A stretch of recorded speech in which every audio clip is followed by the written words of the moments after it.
Team 3D Alpha had made a video on South Asian genetics with more emphasis on India. I recommend you to watch that one. He has made some really good points on why most Indians struggle to put on muscle.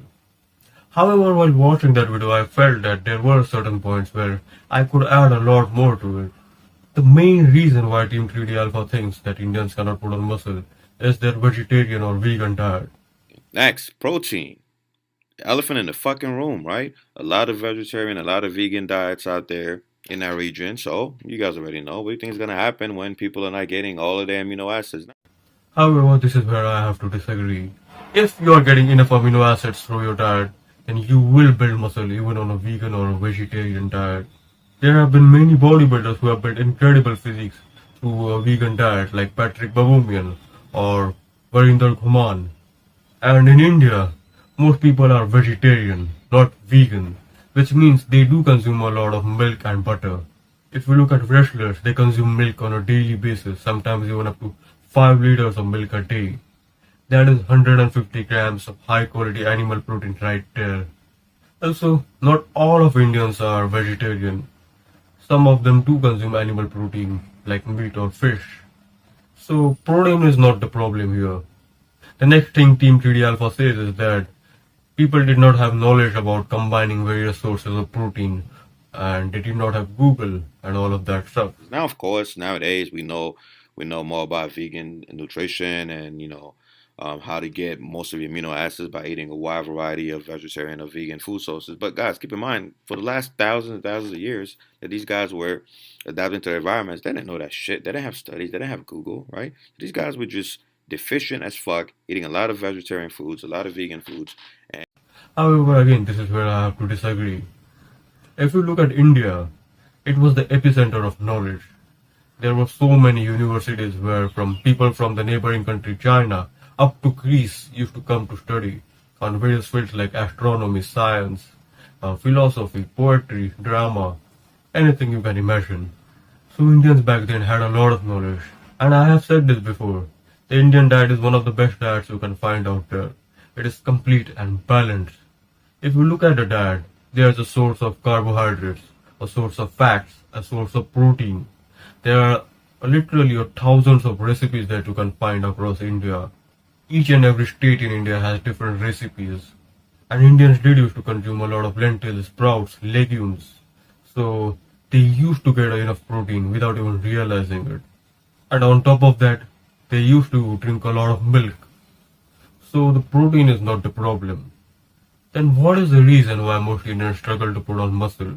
Why isn't there any Indian at the top of bodybuilding in Mr. Olympia or the world's strongest man?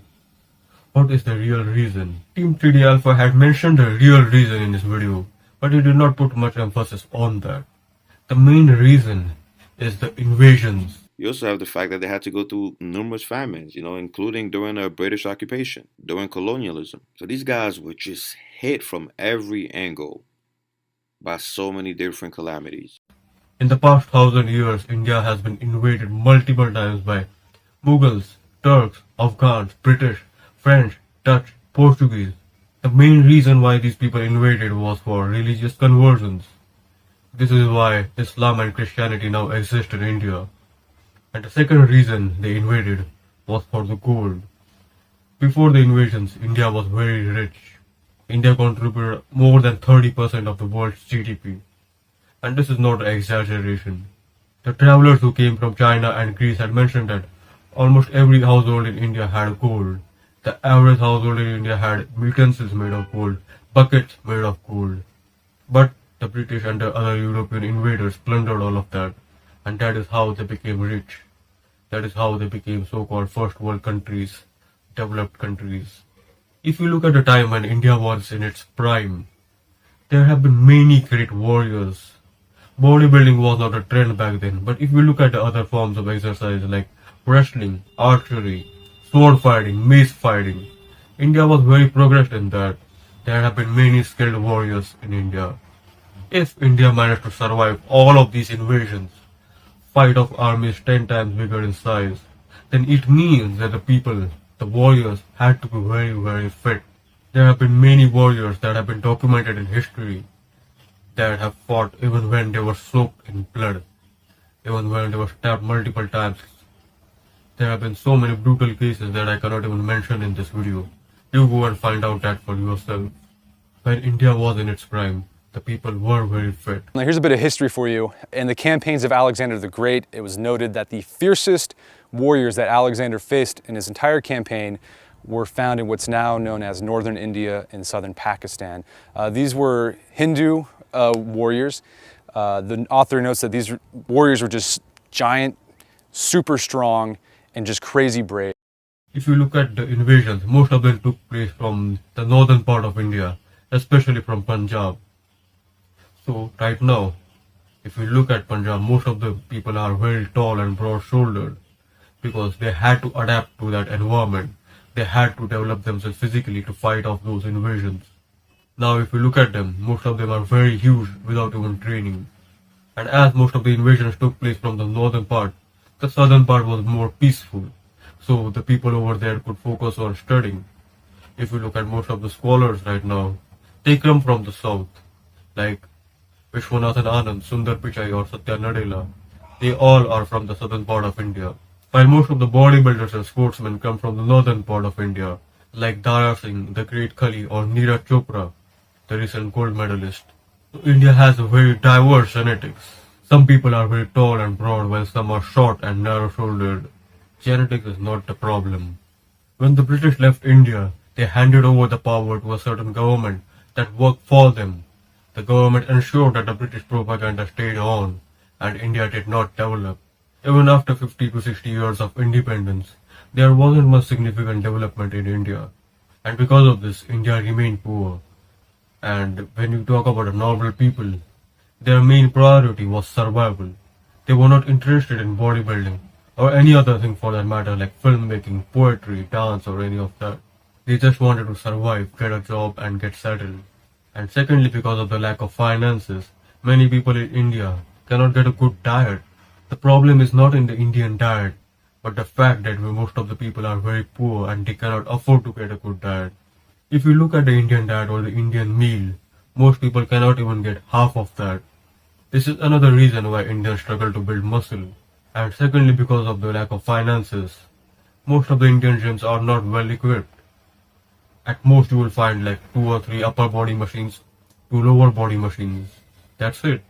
There isn't any equipment to train the adductors, the calves, and most of the dumbbells just end at 55 pounds. There aren't many heavy dumbbells around there. So due to these reasons, even if people wanted to, even if someone was rich and got good diet, he will not be able to train properly. Recently after 2014, the BJP government is trying to do its best to develop India. It is launching events like Khelo India to promote sports. Khelo India means Play India.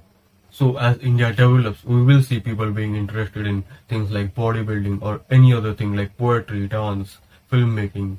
However, it will take a lot of time. It is not going to be very soon when we will see some Indian Mr. Olympia or World's Strongest Man. So it is not just the genetics to blame, but the British invasion and the wrongdoings of the government after that led to the downfall of India. Still, even with all of these odds, there have been many great Indian bodybuilders. If you look at the 1930s, there were bodybuilders that, if you show this picture to someone right now, they won't believe that these people were natural.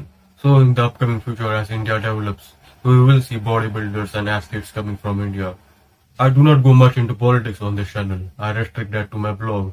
But as most of my audience is American, I would like to tell you that whatever most of the American news portals are telling you about India is wrong.